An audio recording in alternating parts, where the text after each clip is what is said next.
Day 13. A grim resolve.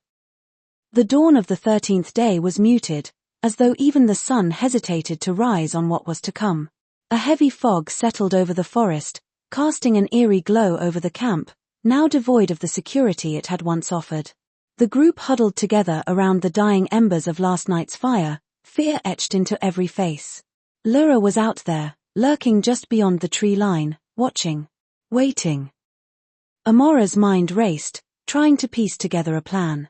The events of the previous night replayed in her head the moment Leah emerged from the shadows, his eyes alight with madness.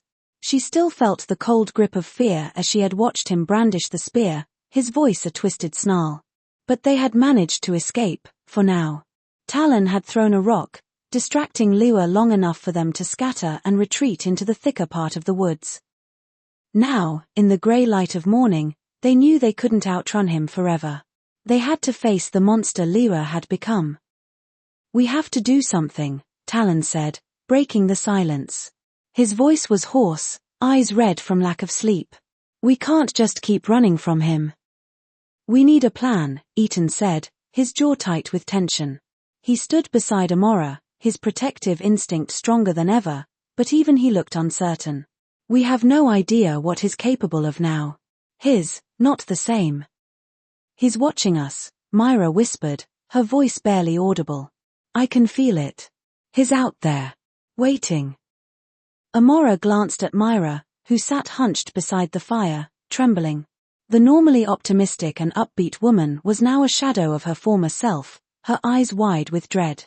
Lyra's descent into madness had torn apart the fragile unity of their group. And now, the question was no longer whether they could survive this new world, but whether they could survive each other. "We can't just sit here," Nyra said, her tone sharp with frustration. She paced around the fire, her hands clenched into fists. "We need to take control. We need to trap him." "Trap him?" Talon asked, his eyes narrowing. "And then what? He's dangerous. He almost killed us last night. We can't just keep him around." The group fell silent, the weight of his words pressing down on them. What could they do with someone who had crossed the line from protector to predator? How could they go back to the way things were? Amora's mind buzzed with possibilities, none of them easy. Lyra had been one of their strongest allies, someone they'd relied on to lead and protect. But the man they once knew was gone, replaced by a twisted version of himself, one who saw his companions as prey. "We don't have to kill him," Amora said quietly, drawing the group's attention. "But we need to stop him before he does something we can't come back from. We need to capture him, at least long enough to figure out what to do." "And how do you propose we do that?" Talon asked, his skepticism clear. Amora hesitated, glancing at Ethan for support. He gave her a nod, encouraging her to continue. "We know the land better than he does now. We've scouted the area more thoroughly while he's been lurking on the fringes. There's a ravine not far from here, with narrow cliffs on either side. If we can lure him there, we can trap him." "A ravine?" Nyra asked, her brow furrowed. "How are we going to get him to walk into a trap?" "We'll have to split up," Amora explained. "We set up a lure, something that will make him come after us. Then, once he's close enough, we lead him to the ravine. With the right setup, we can block his escape route and corner him." The group exchanged uncertain looks, the weight of the plan sinking in. "It's risky," Ethan said, stepping forward. "But it might be the only chance we've got. If we let him keep hunting us, it's only a matter of time before he picks us off one by one." "I agree," Talon said, after a long pause. "But we need to be careful. If he realizes what we're doing, he'll turn on us fast." Amora nodded. "We need to be smart. And we need to be ready for whatever happens next." The hunt. By mid-morning, the group had finalized the details of their plan. They gathered what weapons they could, a few makeshift spears, clubs fashioned from fallen branches, and sharp stones tied to the ends of wooden poles. It wasn't much, but it would have to do. Ethan, Talon, and Amora took on the roles of bait, knowing they had to draw Lyra out into the open without raising his suspicions. The rest of the group, led by Naira, would position themselves near the ravine, ready to block Lyris' escape once he was lured into the trap. As they moved cautiously through the woods, Amora's heart pounded in her chest. Every crack of a twig, every rustle of leaves made her jump. She knew Lyra was out there, watching, waiting for his moment to strike. The only question was when. Ethan squeezed her hand as they walked, a silent gesture of reassurance. They hadn't spoken much that morning, the gravity of their situation weighing heavily on them both. But there was no need for words. They understood each other. This was about survival, about protecting the people they cared about. Suddenly, a branch snapped behind them, the sound sharp and jarring in the stillness of the forest. Amora spun around, her heart leaping into her throat. Lyra stood just a few feet away, his eyes wild and predatory, his face twisted into a grotesque smile. "There you are," he growled, his voice low and menacing.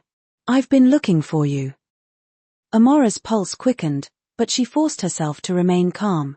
"Lyra, you don't have to do this," she said, her voice steady despite the fear coursing through her veins. "We can help you." "Help me?" Lyra laughed, the sound cold and hollow. "I don't need help. I've never felt more alive." He took a step forward, his hand tightening around the spear he carried. "You think you can stop me? I've been watching you, all of you.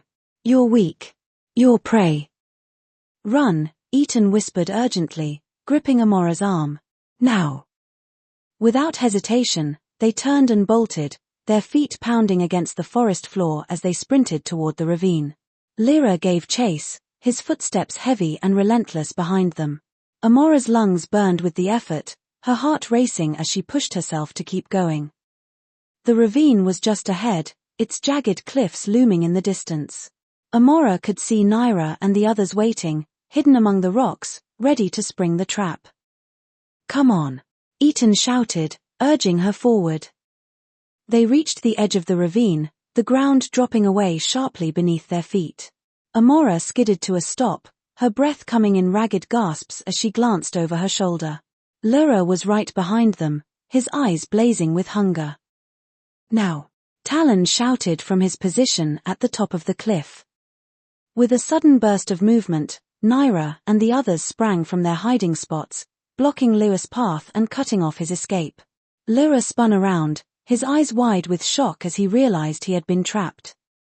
"No," he roared, lunging toward Amora with his spear raised. But Talon was faster. He swung his club, knocking the spear from Lyra's hand and sending him sprawling to the ground. The others rushed forward, pinning Lower down as he thrashed and snarled, his limbs flailing wildly. Amora stood frozen, her heart pounding in her chest as she watched the struggle. Lyra's face was twisted in fury, his eyes filled with a savage, animalistic rage. This wasn't the man they had known, this was a monster.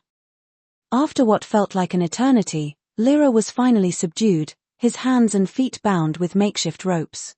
He lay panting on the ground, his eyes darting wildly from one face to another. "What do we do with him now?" Naira asked, her voice trembling with fear and uncertainty. The question hung in the air, heavy with the weight of their shared dilemma. Lyra was trapped, but the true question was now laid bare. What kind of justice could exist in a world with no rules, no laws, and no mercy? And could they live with whatever decision they made next?